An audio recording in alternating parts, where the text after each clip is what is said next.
الحياة ليها أسباب في النجاح، وإحنا مؤمنين بأن الضمير من أهم أسباب النجاح. الناس بتثق فينا فلازم نراعي ضميرنا عشان نكون قد الثقة. من أول يوم بدأنا في التصنيع وتسليم الأساس لعملائنا كان هدفنا إننا نكون عند حسن ظنهم، وده بدأ من أول اختيار الخامات مروراً بأعمال التصنيع المتقنة بمواصفات تصنيع خاصة، وحتى تسليم العميل أفضل منتج وخدمة تليق بيه وباختياره لينا. مش هدفنا ان احنا نبيع وخلاص، احنا هدفنا ان شغل دمياط يوصل لكل مكان في العالم، وده طبعا بيحملنا المسؤولية واحنا ان شاء الله قدها. ومع مرور الوقت بدأنا نجمع ردود أفعال عملائنا واللي لاحظنا فيها تكرار كلمة ثقة، ومن هنا كانت بداية ثقة للأثاث، وكأننا بنجبر نفسنا على الالتزام والمصداقية. وفي فترة بسيطة دلوقتي بنعلن عن أكبر معرض أثاث بمساحة جبارة فيها كل طلباتك واختياراتك علشان تختار براحتك وانت مطمن.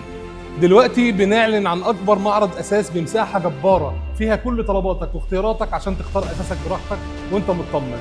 مع ثقة للأساس، ثقة أساسها الخبرة. مع ثقة للأثاث انت في أمان.